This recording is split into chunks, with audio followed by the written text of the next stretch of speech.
Hey guys, welcome back to the Book Vandal Shop. It's been a while. It has been a long time, but I am back and I have a huge journal to share with you today. This one has taken me a long time to complete and I'm really excited to finally be able to share it with you. This is Helen's diary.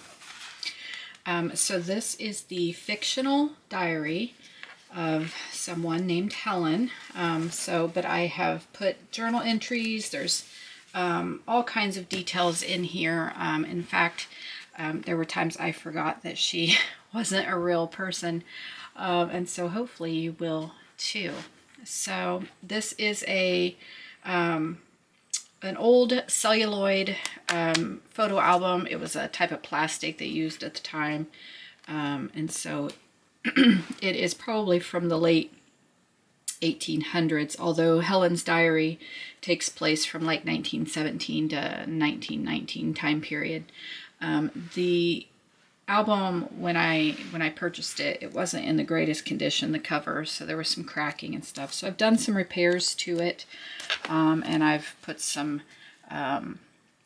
silk flowers up here, or paper flowers up here, to kind of fill in where things were missing. So this is the spine and the back. This is the original part of the back. It wasn't in the greatest condition, and the spine I needed to expand and do some repairing on. So that is what I've come up with. The journal is 4 inches thick. So it is a big chunky one, 8.5 by 10 inches. And so let's get started. This is going to be a very long video, so I'm going to go ahead and I will read everything. I'll read the journal entries. So just a warning, this video is probably going to be 45 minutes to an hour long. So if you need to get something to drink or a snack or whatever to settle in, we are going to take our time going through this journal. So I don't want to rush it. All right, I'm going to read you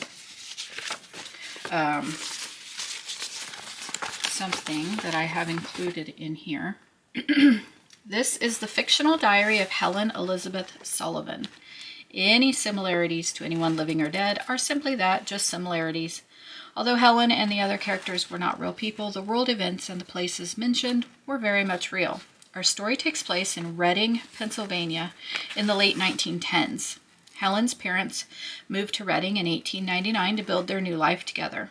In the late 1800s, Reading was growing by leaps and bounds. It was a great place to buy a home, make a living, and raise a family. Reading at that time had more homeowners than most cities in the country. Because of higher wage jobs, it was one of the best places in the nation for a working class family to live. Though the 1920s are known to be the time of change in social norms and women's liberation, the 1910s are really when that started. Even before 1920, women were starting to bob their hair and skirt hemlines were becoming shorter. Women's fashion was quickly moving away from the heavy and oppressing neck-to-ankle draperies to more comfortable and practical pieces. Helen, like many teen girls of the era, longed to break loose from her mother's stuffy wardrobe choices and embrace the new styles. Later in Helen's diary, we read of her father's enlistment into the Army. The U.S. entered World War I in 1917, and many men, both young and older, joined in the fight. Many men came home with not only physical injuries or disabilities, but psychological injury as well. The term shell shock was used to describe their condition. We now know this as post-traumatic stress disorder, or PTSD. Helen's father was unfortunately not the same man when he came home as when he left. Also mentioned in Helen's diary is the Spanish flu epidemic, or pandemic. The first known case of the Spanish flu was in March 1918. In the fall of 1918, there was a much deadlier resurgence of the flu spreading. In September, a parade in Philadelphia was attended by tens of thousands. Within days, the flu spread like wildfire, and thousands in Philadelphia and eastern Pennsylvania were dead. As you'll see, Helen's diary is not complete. Like so many of us, she started a journal and meant to keep it going perpetually, but life got busy and it was forgotten. Let's pretend a descendant of Helen's has dug it out of an old trunk in an attic and enjoy the entries that Helen has given us. To satisfy curiosity, though, I've included a timeline of Helen's and her family's life. I've tried to fill in the missing pieces and give you enough details that you can fully immerse yourself into Helen's world. I hope you enjoy Helen's diary as much as I have enjoyed putting it together. There were times I even forgot she was a fictional person. So without further ado, I present to you Helen's diary. And I've included a timeline, which I'm not going to read, which fills in some missing pieces, especially after her last entry.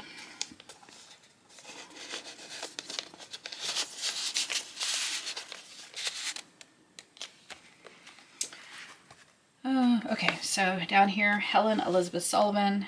I've used the same font for all of her journal entries so that we can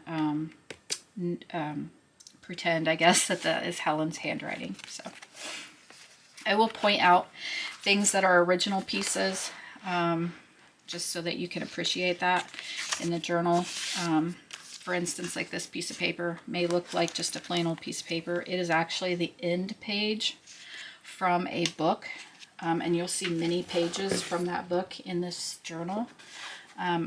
Cinderella's Granddaughter is a book I pulled a lot of pages out of, and this book is from 1918, so it fits the time period.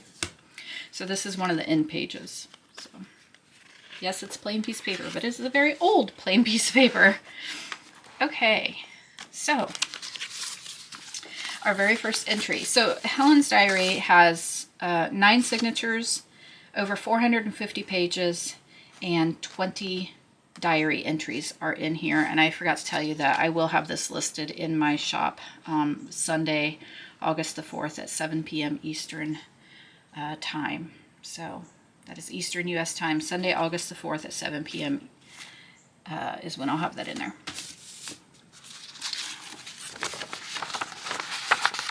January 29th, 1917.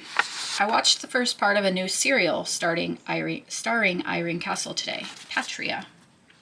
Mother and Father are not very pleased with me about it, nor with Aunt Rose for taking me to see it. They say Irene's character, Patria, is not a very good example of how women should behave. They are also put off by her short hair. Father says women should have long hair and behave like women, not men.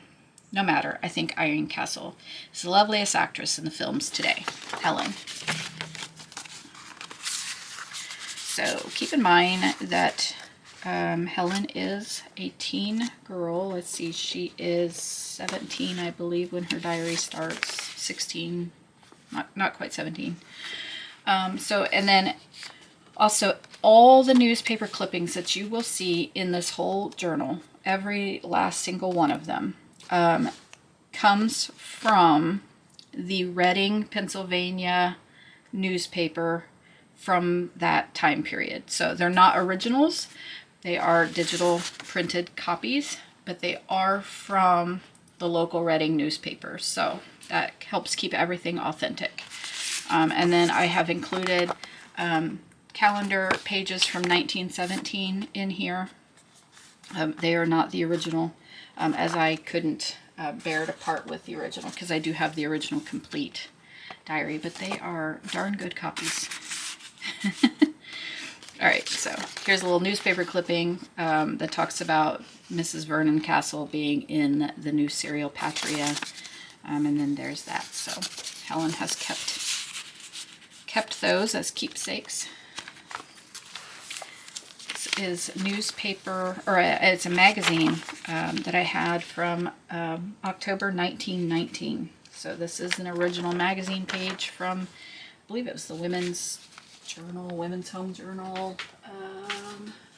Women's Home Companion. That's, oh, it says it right there. Women's Home Companion from October 1919. So all the magazine pages you see will be from that. Also included in here is some ledger pages. These are from 1907. They are originals. Book pages again from that 1918 book.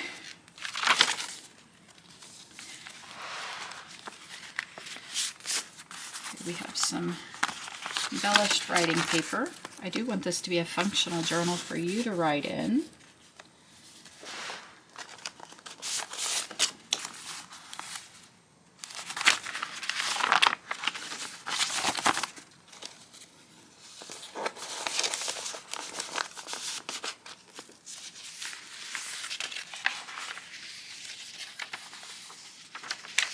More of those original magazines.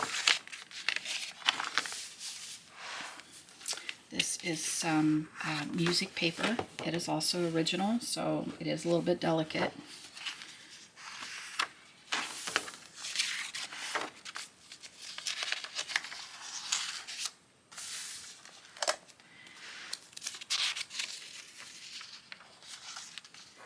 And that's another book page from that book. It just shows them having tea.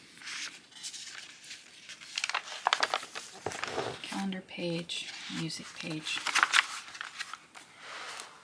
Okay. We have another diary entry. February 20th, 1917. Mother's name was in the newspaper today, along with a description of the gown she wore to the charity ball last night. What a grand event that must have been. How I wish I could have attended, just to see all the beautiful gowns, the exquisite lace, the dazzling rhinestones and pearls, and the abundance of flowers. I dare not tell Mother how envious I am of her, though. I want to attend balls, wear fashionable gowns, and have my name printed in the paper for all to see. Mother would say I'm letting my vanity get the better of me again. Helen. And then here is newspaper clipping. Mrs. Sullivan's gown. Mrs. John E. Sullivan wore a beautiful robe of cream-colored satin and lace touched with gold lace and flesh-collared chiffon. Pearls and gold graced her short bodice and waistband.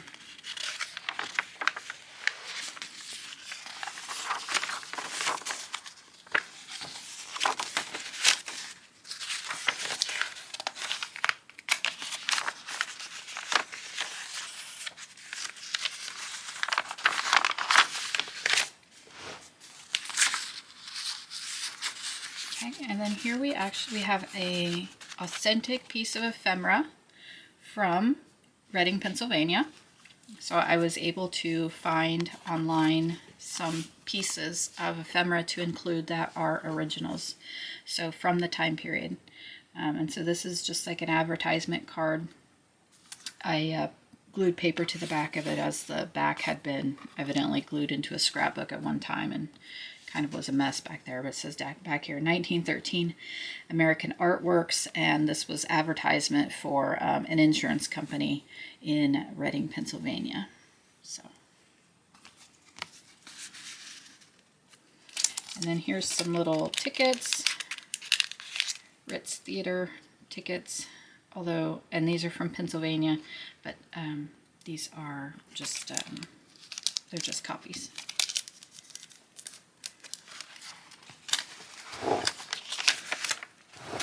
And here Helen has pasted or taped in. Apparently she liked these really nice coats. Some writing paper and another journal entry. March 7th, 1917. Aunt Rose came for a short visit last week. We had such a grand time shopping, going to the theater and painting in the park. Mother even let me stay home from school one day to have more time with Aunt Rose. She bought me a lovely new hat and gloves. I overheard Mother telling her that she was spoiling me too much and that I was vain and childish. I am not vain and childish. I don't think being fashionable and enjoying beautiful things is vain or childish. Aunt Rose and my mother are sisters, but they couldn't be any more different. Aunt Rose is getting married in May. We're going to stay at my grandparents' house in Binghamton, New York, for 4 days for the wedding. Binghamton is such a dull little town compared to Reading. I shall die of boredom, I'm sure. Why couldn't it be somewhere like New York City? How exciting that would be. Oh well, at least I'll be able to wear my new hat and gloves to the wedding, and Mother has agreed to let me wear her sapphire pendant, provided I receive satisfactory grades on my examinations in May. So we are going to see a personality shift in Helen as her diary proceeds. So she is a bit childish now here at the beginning.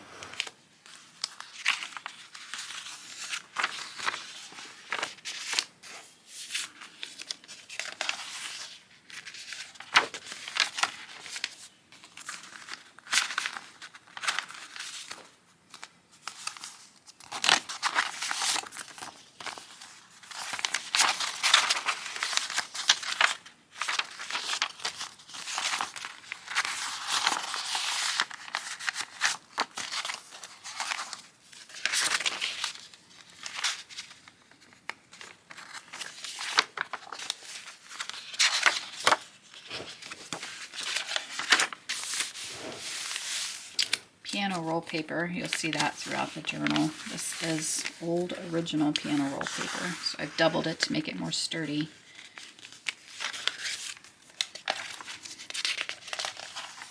I'm not going to point out the magazine pages and stuff like that anymore.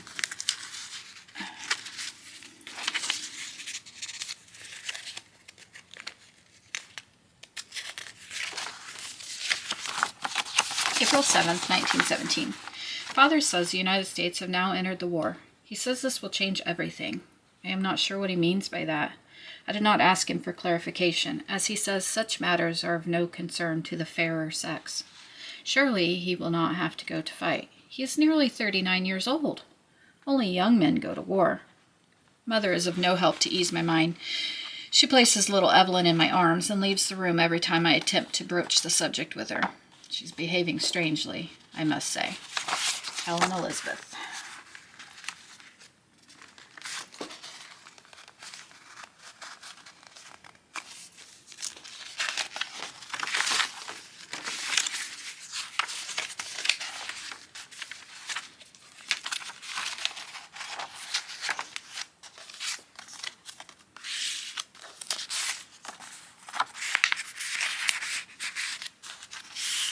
And again, we have another piece of authentic ephemera from Reading, Pennsylvania. This is an advertisement for a tailor and clother on Penn Street, Myers and Heim. So that is the original.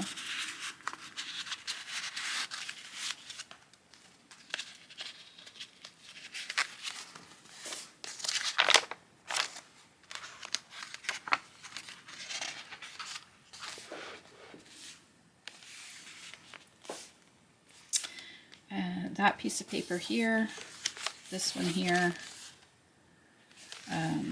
those are old pieces of paper. They're like over 100 years old. I've put those in because this is one of the title pages from that book. And that's the other half of it there.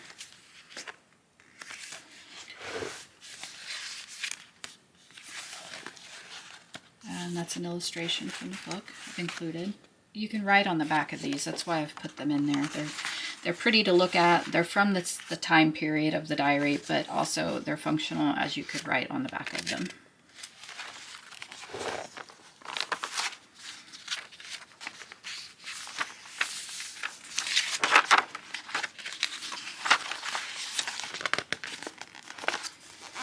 And there's the actual title page from the book, like this, the one that has the copyright date on it from 1918.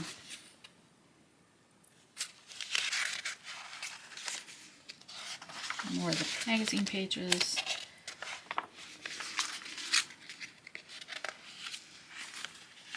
Music paper. Okay, May 24th, 1917. I am so very upset. In today's society page of the paper is a mention of our family's trip to New York for Aunt Rosa's wedding. My name was omitted. There is dear Marjorie's name, but not mine. My one chance to see my name in the paper, and I am forgotten. Mother says I'm behaving rather childish about it. She says if I spent half as much time practicing piano and my embroidery stitching as I do reading the society stage and screen pages, I would be better prepared for a future suitor. Mother is so old-fashioned. And that is actually something they used to say from that time period, that their parents were old-fashioned. I think it's funny they would even say that then. And so here in this chat about folks you know from the paper, Mr. and Mrs. John E. Sullivan and Miss Marjorie Sullivan have returned from a visit to Binghamton, New York, where they attended the wedding of Mrs. Sullivan's sister, Miss Rose Mullane, to William J. Costello. And as we can see, Helen's name was omitted. So it was fun. So as you can kind of see, I worked the family's names around what I could find in newspapers from the time. So there really was a Mr. and Mrs. John E. Sullivan, and they really did have a daughter named Marjorie. Now, I don't think they had a daughter named Helen. So as you can see, there's a bit of reality in the fictional, but so there's some similarities here. So that was kind of fun, building a family tree for Helen. Oh, excuse me. Okay, and then here is a bit of that music paper you've been seeing throughout the journal. This is one of the title pages I've cut down, and it is from 1905, so it is a very old and delicate bit of paper. So Dives, Pomeroy, and Stewart. This is a little advertisement card. Dives, Pomeroy, and Stewart was a very well-known department store in Reading, Pennsylvania, as well as in Harrisburg. And I think they might have had a few other locations. But you'll see later, Helen takes a job at Dives, Pomeroy, and Stewart. Later it becomes just known as Pomeroy's, I believe, Pomeroy's department store. And I think it was open until the 1980s. But anyway, it was originally Dives, Pomeroy, and Stewart. So she takes on a job there later. This is a reproduction I found online. Was really hoping to get my hands on an original one, but couldn't track one down. But I did a ton of research for this journal, from World War I stuff that was going on in our country, and soldiers coming home and leaving and all that, the pandemic, even this Dives, like Reading history, Reading, Pennsylvania history, fashion at the time, expressions, just you name it. I had hours and hours and hours of research into making this journal so that it could be as authentic as possible.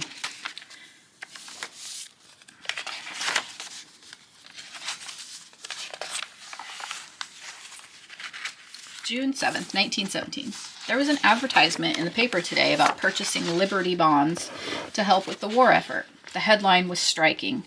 "Woman, this war will touch your home." I am worried about how accurate those words may be. Father speaks more and more about duty, patriotism, and honor. His father, William Thomas Sullivan, fought in the War of the Rebellion. I know Father considers grandfather a hero, but I don't know what I would do if he leaves. And so here is that paper clipping from June 7th, 1917. And it does discuss, it's kind of a scare tactic a little bit, because they're like, you know, let's be safe, and how would you feel, and you can save the lives of all these boys. So it's to get people to buy bonds, so they can, you know, use it in the war effort or whatever, savings bonds. It says, "Don't you know that 60 and 16 are fighting shoulder to shoulder today somewhere in France? Don't you know that in our Civil War, men of 60 and boys of 16 fought shoulder to shoulder before the war was done?" It's kind of a bit of a propaganda a little bit, but it's not really propaganda like to get people fired up about the war. It was more like propaganda like, we're going to guilt trip you into buying bonds, but okay. And I love how they address it to women, not men. They could get women scared easier into doing that kind of thing. But anyway, just my 2 cents. Okay, and then I've included some of the original photo album pages that were in the album. The original photo album was meant to hold cabinet card photos. Those are the real thick postcard size photos. This is a photo of an actual home in Reading, Pennsylvania. So if it is your home, then I apologize. But it is an actual home in Reading, Pennsylvania that was there during the 1910s. So it was perfect for being Helen's childhood home. So it says our home. And I won't give the address of where that home actually is. Okay, and then here, Father John E. Sullivan, and he is in his military uniform. So as we can see, spoiler alert, John will join the war. This is a picture of Albert George Sullivan, and in the timeline, we're able to see that the Sullivans had a boy. Albert George was his name, and he died at the age of 4 from, I believe it was scarlet fever. But that's in the timeline. So, and then here is Mother and Aunt Rose.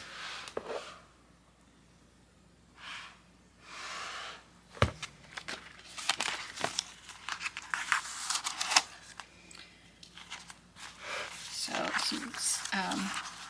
plenty of writing paper right here. We have another book page out of the book, a lovely illustration.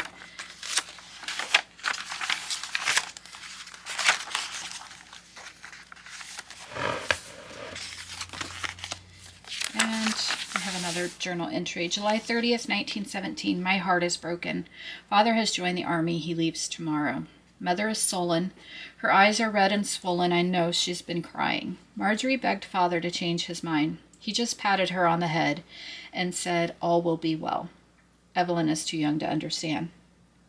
Father does not know how long he will be gone, but assures us that with the U.S. in the war now, it surely won't be long. How I hope beyond hope that he is right. I don't know what we will do with him away.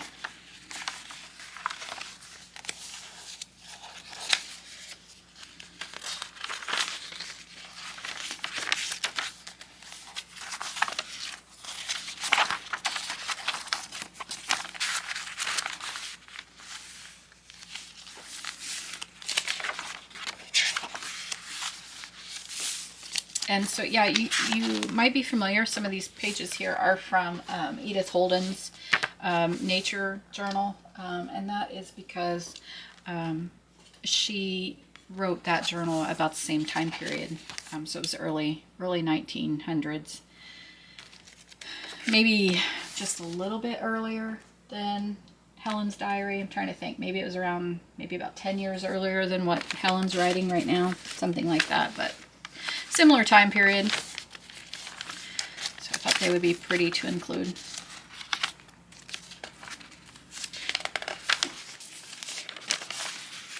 September 1st, 1917. I have decided not to return to school for autumn term this year. Father has been gone for only 1 month now, but Mother is not doing well at all. The weather has been so fair as of late. The garden has continued to produce well, and there is still much to put up from the garden. With Father away, we need to store away as much as we can.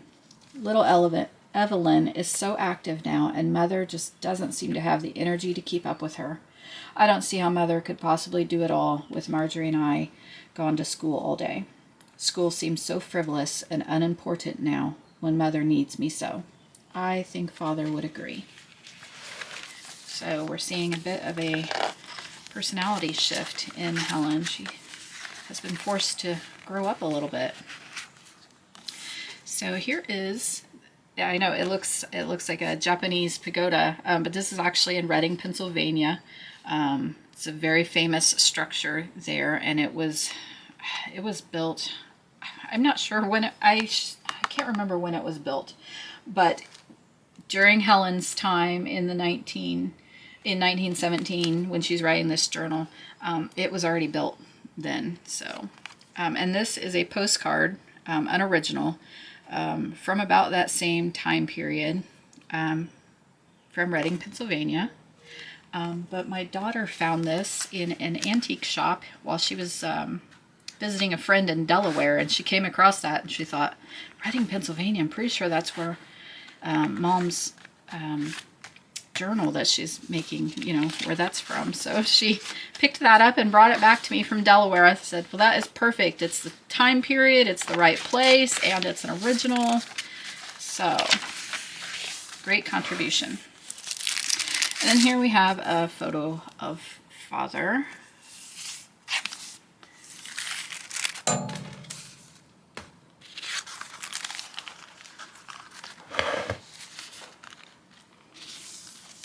Little snippets of paper you'll see glued in here just for you to write notations on, like here and there.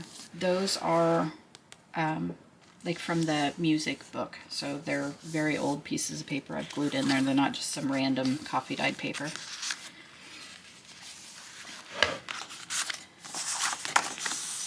another illustration from the book that you can write on the back of. What I thought was really cool is it says, "She's a picture," Marjorie declared, which is the name of Helen's younger sister. I thought that was kind of neat.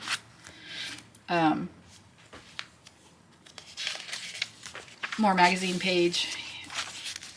You see a lot of those in there. And then here we have our first letter from Father. So this is reproduction stationery from the time period. This is what's a lot of the soldiers wrote home from the war on stationery like this. And it said YMCA back then, which I don't know what the YMCA had to do with the army and all that, but apparently, I don't know. I didn't research that part, but October 29th, 1917. Dearest Helen, I wish to tell you how proud I am of you. Not returning to school for fall term is a big sacrifice to make. It shows how much you have matured since I left. I am more at ease now knowing you are helping your mother with the house and with caring for little Evelyn. I saw Harry Carpenter last week. He says he has not received any letters from his mother since he left in June. He wonders if she is well and if she is receiving his letters. When you see Mrs. Carpenter at church next, please tell her Harry is safe and well and that he wishes she would write. Perhaps her letters have been lost. I am sorry I was not home for your birthday last month. I missed our tradition of a root beer float and picnic in the park. I have much to make up for when I return. Please give Evelyn, Marjorie, and your mother a kiss for me. Try not to worry too much. With affection, Father.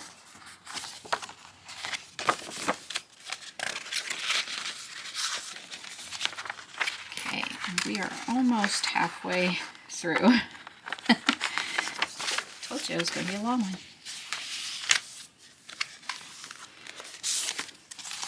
November 3rd, 1917. I have taken employment at Dives, Pomeroy, and Stewart department store. They are only able to offer me seasonal employment for the Christmas shopping season at this moment, but I am grateful for that even. I am an assistant in the millinery department. Not my first or even second choice of departments, but again, I am grateful for the opportunity to prove myself and to help the family. Father's been away 3 months now. Mother is showing improvement, but melancholy seems to take her at the slightest mention of Father's name. I am not sure that Father would approve of my employment, but I do think he would approve of my eagerness to set childish things aside for the good of the family. Helen E. Sullivan.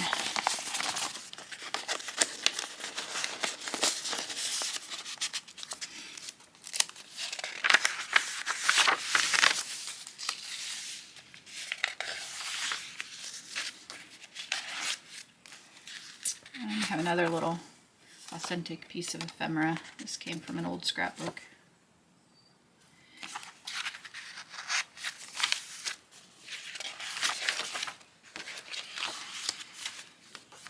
Okay, we have hit the halfway point.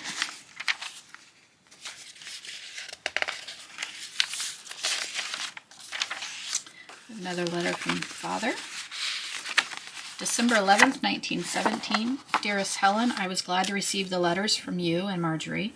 It seems she's doing very well with her studies. She is smart like you and your mother. I will treasure the photograph of little Evelyn and will carry it with me. I must say I was very surprised to read of your taking employment at the store. Under ordinary circumstances, you know how I would feel about my daughter working in a shop. However, these are not ordinary times, are they? We must all do our part to help. Your mother assures me that the extra money will be very helpful for meeting needs and that you are still able to help her with household duties. I give you my blessing, dear Helen, to keep your job. You really have grown up, haven't you? I had hoped that we would all be together for Christmas. Maybe it will be over by spring. Please do not spoil Christmas by worrying about me. Try to keep things as normal as possible for Evelyn and Marjorie. Have a beautiful Christmas, dear girl, and a Happy New Year. With love, Father.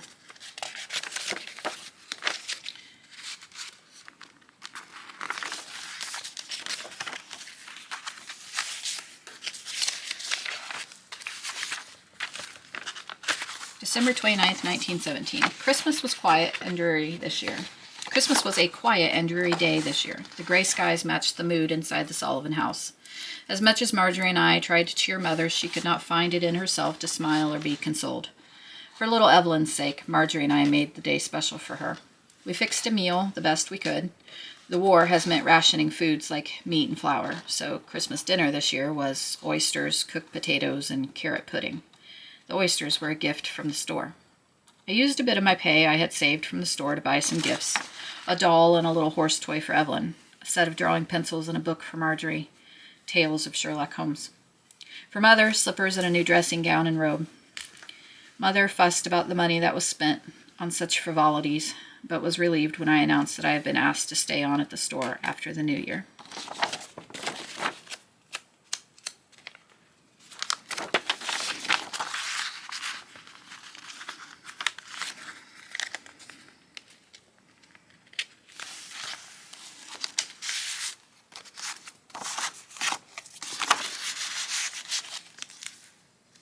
And then we have another authentic original piece of ephemera from Reading, Pennsylvania. This says Compliments of Reading Wallpaper Company, 8th Street, Reading, Pennsylvania. This is a little needle holder, and it still has the original needles in it. And then this had a needle threader, but the needle threader is gone now.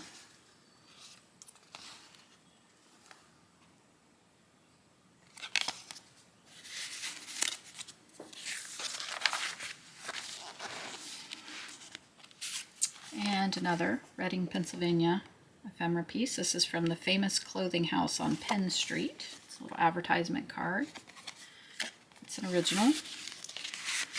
One of the book pages from that 1918 book. So you could write on the back of that if you wanted to.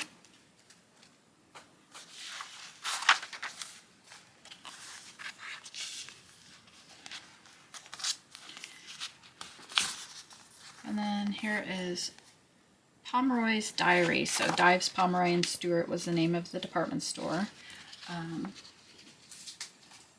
And so this is a 1925 diary book that I found online.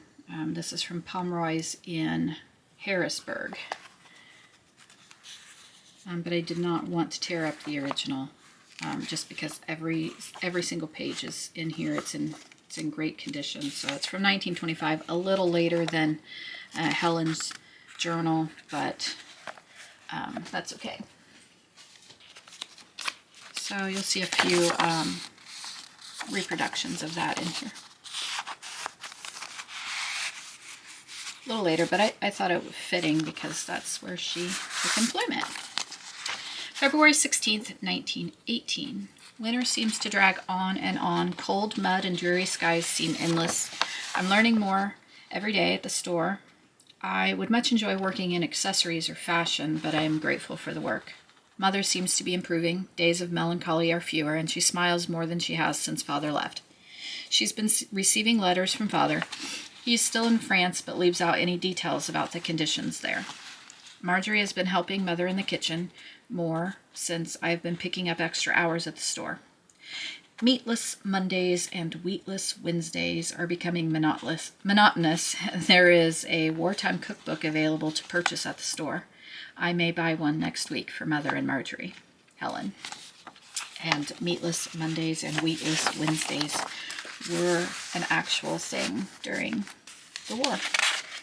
And they did actually make wartime cookbooks to help you cook meals that would also, fit in with the rationing that was going on.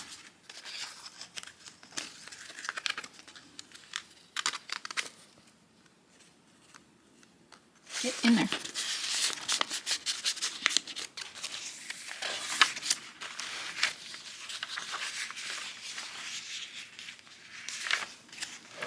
Lots of fashion pages from the magazine because, Helen loved fashion. Here's a picture of her favorite actress, Irene Castle. Irene, her husband, Vernon, actually, he ended up dying during World War I. He was doing some training, I believe, flying an airplane, and he crashed and died. I guess it was a big traumatic thing at the time.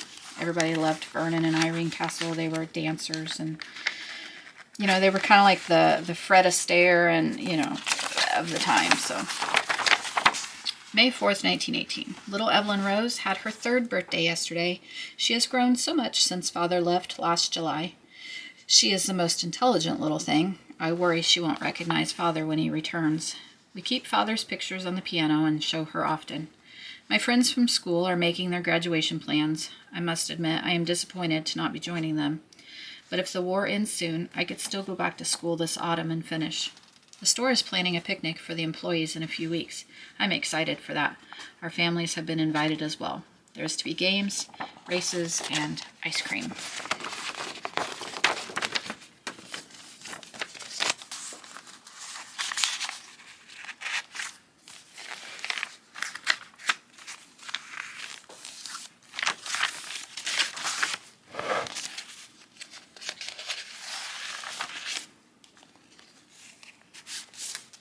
And here I've just included just a little embellished booklet of paper. Oh, that music paper, 1904, that was when that was from.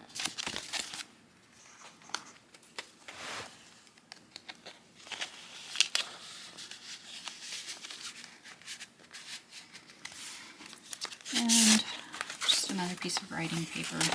It's a reproduction of some old paper.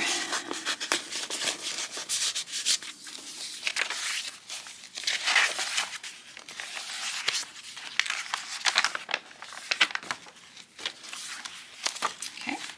Frank Samuel Tillman. Handsome soldier.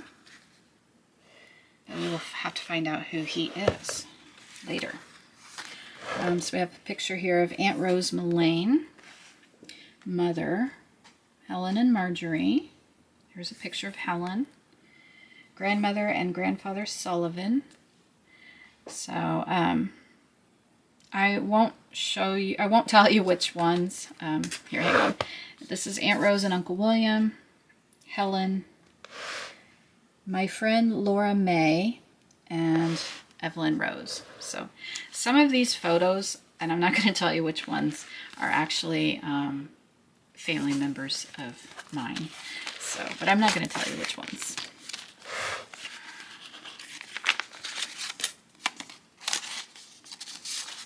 And then here we have a receipt from Dives, Pomeroy, and Stewart Department Store for a toy. This is a reproduction. So perhaps Helen bought Evelyn a little toy.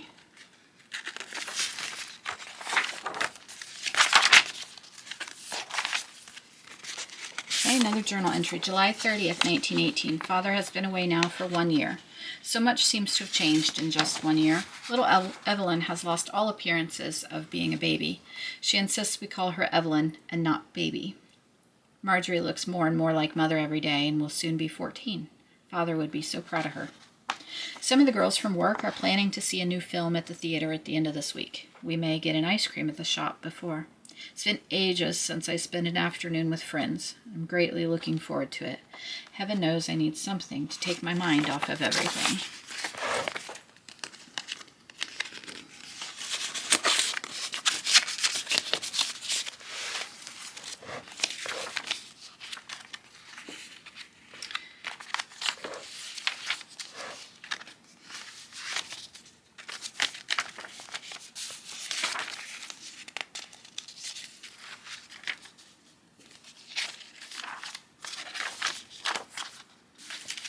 And then here we have some writing. It says, "For Helen, with love, Mom." And this is actual, authentic handwriting. It was a note that had been scribbled in this book from 1918. Is that where we said that was from? And so I've pasted it on this piece of paper. So we can pretend that this is maybe some old gift wrapping that Helen has kept.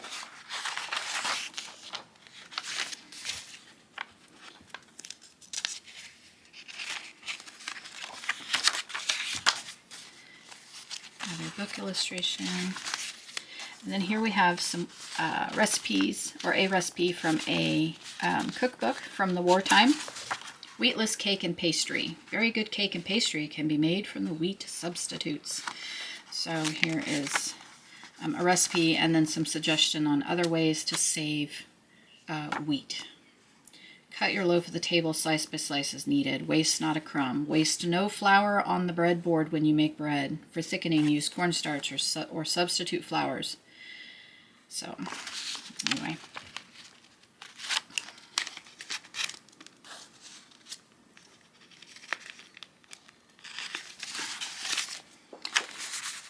September 23rd, 1918. I have been offered a position as an assistant in the accessories department.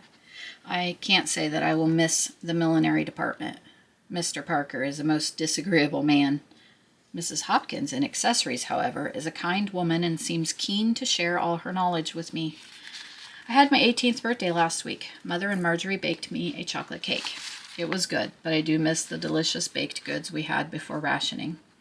I decided not to return to school again this term.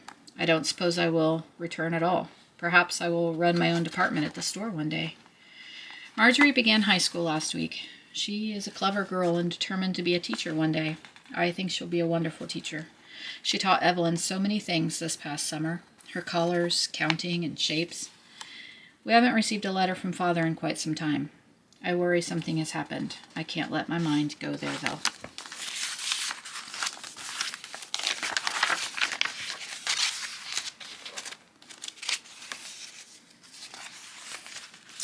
October 16th, 1918. So many of our friends and neighbors have been ill with the influenza these last few weeks, and now today I read of the death of Mrs. Goodhead and her daughter Alice. Mr. Goodhead passed away from the flu a few weeks ago, and now his wife and daughter are gone. They were such a nice family. I've cared for little Alice on several occasions for Mr. and Mrs. Goodhead. I'm so worried that we might be next. Mother seems so fragile at times.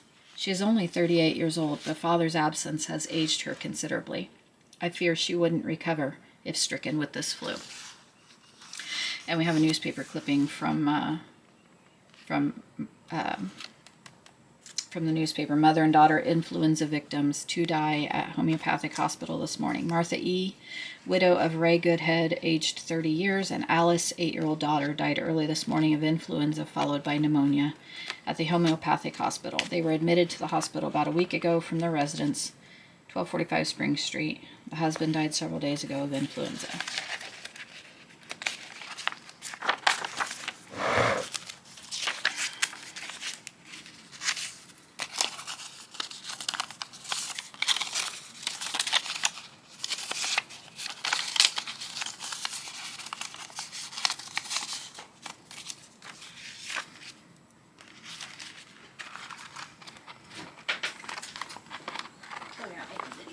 I am. I can pause. I'll be right back, guys. Okay, I'm back. Sorry.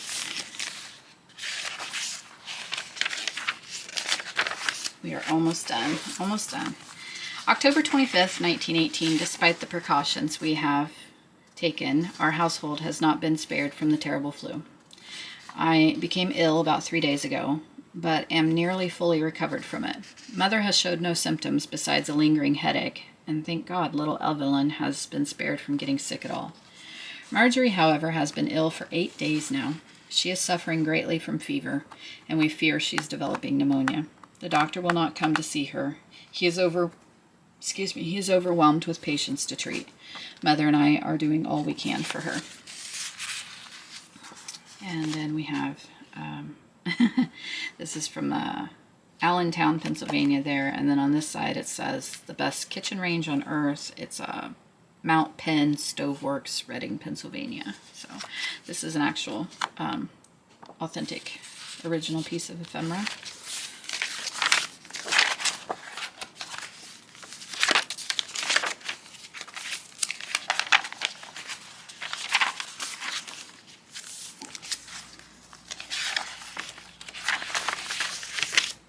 November 12th, 1918. I read in a newspaper yesterday that the war has finally ended. An armistice with Germany has been reached. We received a letter from Father last week. He is well and safe and eager to return home. I have returned to work. Marjorie is recovering slowly. She has shown improvement since she first became ill nearly a month ago, but she is still bedridden and sleeps much of the time. The doctors finally came to see her a few weeks ago. He says she may never fully recover. Some of Marjorie's friends have left small gifts for her: a new book, Anne's House of Dreams, a soft blue scarf, and a blank journal. Aunt Rose has been staying here the last few weeks since I returned to work. She's been helping Mother with the housework and has been caring for Evelyn.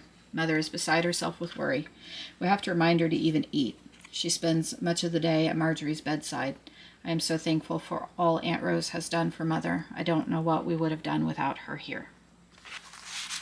And then we have a newspaper clipping from the Reading, Pennsylvania paper. Victory rests again with right and might has been overthrown. The shadows and fear of war are flown. Let the light of victory shine throughout the land. Victory is ours. So it was an advertisement in the paper about the end of the war, and it was printed November 11th, 1918. And this particular advertisement was put out by Dives, Pomeroy, and Stewart. So.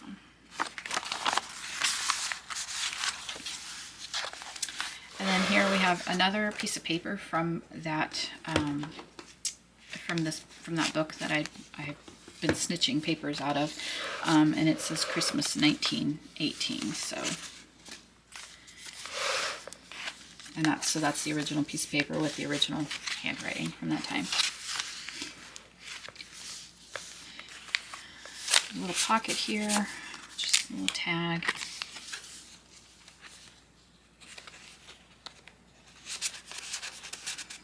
Some really old paper there.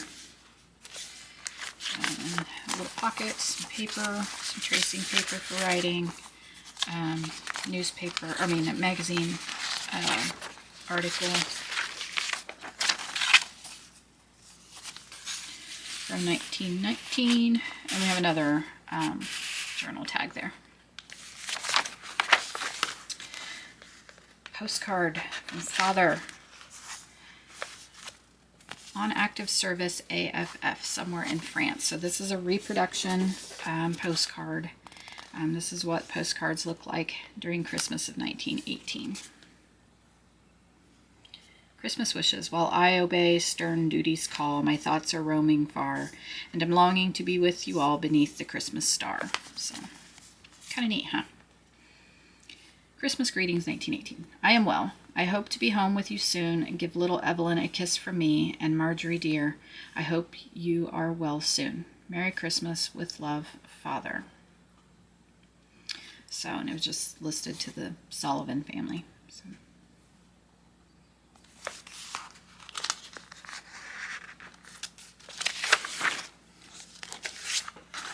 January 10th, 1919. Christmas was overshadowed this year by the sadness of Father's absence and the worry of Marjorie's health. Soldiers have started returning home from war. We anxiously await for news of Father's return. Marjorie is still rather weak. She is able to sit up now for a few hours at a time, but tires very easily. She is so small and frail now. The doctor checks on her every few weeks. Marjorie misses going to school. Her friends have been ever so kind to visit her regularly. I've really enjoyed working in the accessories department these past months. Mrs. Hopkins says I am doing so well that I could probably run my own department one day. Mother says that when Father returns, I won't be working at the store anymore. She says that Father will be going back to work and that I will be expected to finish my schooling. I don't want to go back to how things were. I enjoy my work and the independence I have now because of it. So, and that was kind of a, I'm lost for words. That was kind of the way things were then. A lot of young women took jobs while men were away and really enjoyed the freedom they found with that. So there were a lot of women that refused to give up their jobs when the men came home. We're almost done. Almost done. Just a half a signature left. Wednesday, February 19th, 1919. Father has finally returned. He arrived in New York on Monday aboard the Huntington. Mother took the train to New York to accompany him back home at the end of the week. It has been over 18 months since we last saw him. So much has changed in that time. It has been a hard time, but we have been so blessed. So many in our community have not been nearly as blessed. And then we have a little article from the paper about soldiers returning home and the different ships they were on. March 7th, 1919. Father has been home now for about 2 weeks. He has changed so much. I hardly recognize him. He looks as though he has aged at least 10 years. Before, he walked tall and seemed so confident. He had a booming voice that commanded the attention of anyone in the room. Now, however, he seems quiet and almost timid. Yesterday, Mother dropped a 10 in the kitchen, and Father nearly bolted out of the room. Dr. Mitchell was in to check on Marjorie last week. I overheard him speaking in a hushed voice to Mother. He said Father may not ever be the same man he was before the war. I heard him say some other men in our community have come home and been unable to cope. He said something about shell shock and giving him time and a quiet place to rest. I couldn't hear everything he said as Evelyn was insisting quite loudly that I finish reading her favorite story. I was expecting to have to put in my notice at the store, but Father asked me yesterday if I would be willing to continue working for a while longer to help out the family. I tried to mask the happiness in my voice when I answered yes, but I know he heard it.